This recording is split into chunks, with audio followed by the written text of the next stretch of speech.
Tapi ada satu lagi, nasyarahu. Apa arti nasyarahu? Share. Yang sanggup mengajar, mengajar. Tak sanggup mengajar, share. Share saja ilmu ini banyak-banyak. Like and share. Banyak sebarkan. Begitulah hebatnya. Dia bukan ustadz, bukan alim ulama, tapi ikut merekam kajian malam ini dengan kamera.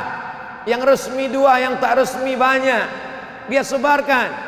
Maka itu pun ikut dalam kategori allamahu wa nasyarahu. Kira-kira Ustadz Nazri yang mengimami kita tadi, berapa murid yang sudah khatam Al-Quran dengan beliau, berapa yang sudah hafal juz 30 dengan beliau, berapa yang tahu idgham, ikhfa, qalqalah, gunnah bila gunnah, makharijul huruf, sifatul huruf, bagaimana huruf fa, bagaimana huruf a, bagaimana huruf za. Berapa imam yang sudah diseleksi beliau, berapa imam yang lulus fit and proper test kabupaten kota Pekanbaru, musabaqah tilawatil Quran.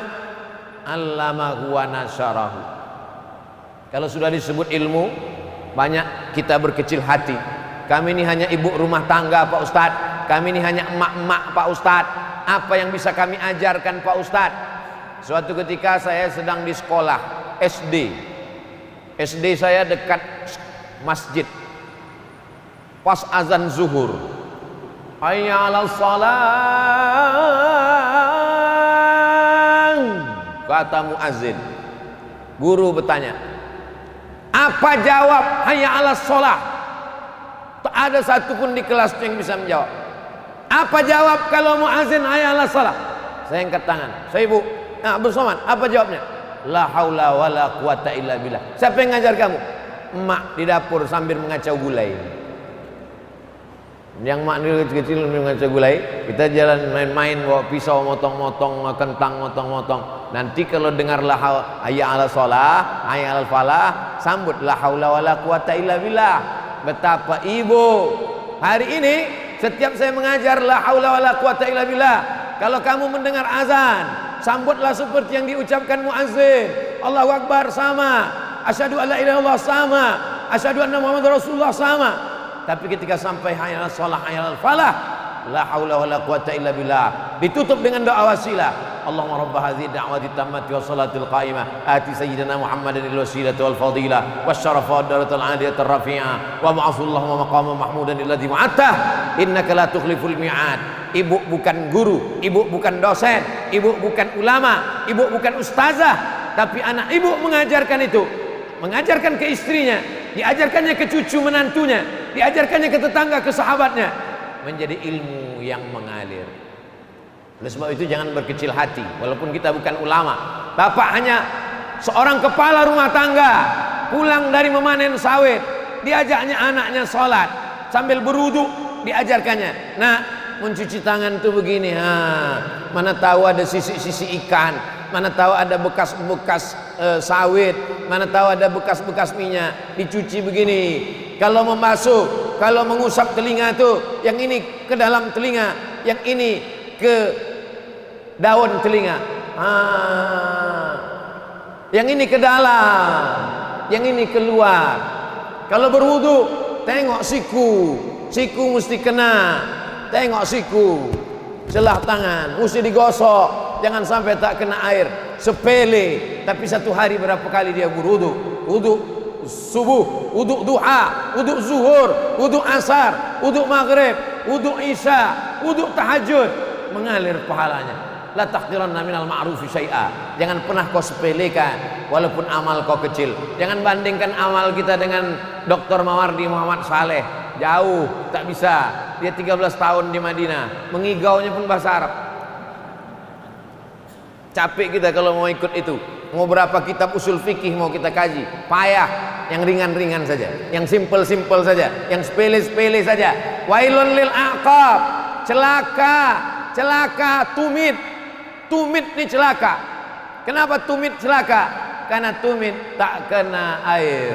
Ketika berwudu, keran air dihidupkan, kena ujung, tumit tak kena, diajarkan, tumit mesti kena.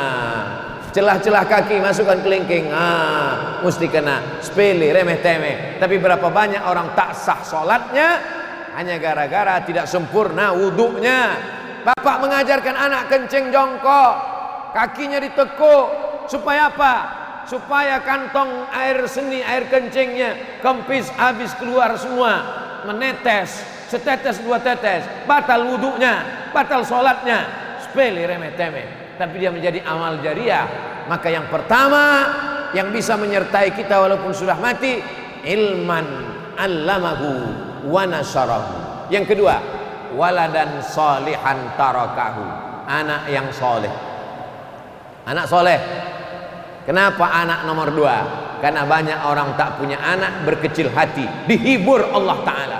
Kau boleh tak punya anak, tapi kau punya ilmu. Kau boleh tak punya anak, tapi kau punya buku. Kau boleh tak punya anak, tapi kau punya kitab. Maka ada ulama namanya Syekh Abdul Fattah Abu Ghuddah, menulis kitab Al-Ulama Al-Uzzab Alladzina Atharul Ilma Ala Zawaj.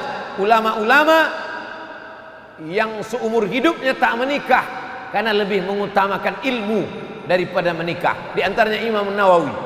Sekarang orang kalau membaca kitab Al-Azkar, Imam Nawawi. Riyadhus Shalihin, Imam Nawawi.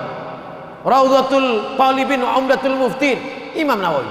Baca Sahih Muslim, tak paham isinya, baca syarahnya Al-Minhaj, syarah Sahih Muslim Ibn Al-Hajjaj, Imam Nawawi.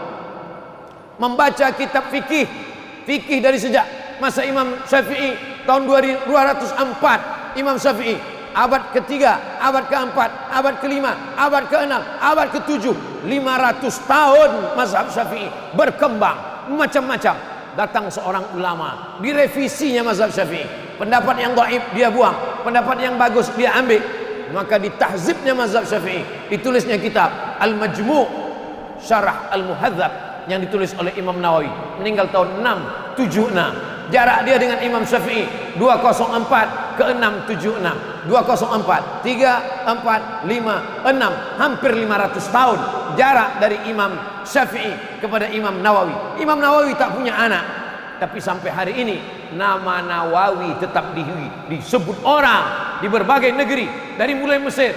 Jangan berkecil hati tak punya anak. Ini berapa banyak orang meneteskan air mata mengadu, "Buya, saya tak punya anak." Kenapa tak punya anak? Belum nikah. Nah, nikahlah. Ilman 'allamahu wa nasarahu. Yang kedua, waladan salihan tarakahu. Begitu hebatnya Nabi SAW. Anda yang pertama tadi langsung Nabi katakan anak yang soleh, orang langsung down, orang langsung jatuh. Nabi hibur, ilmu dulu.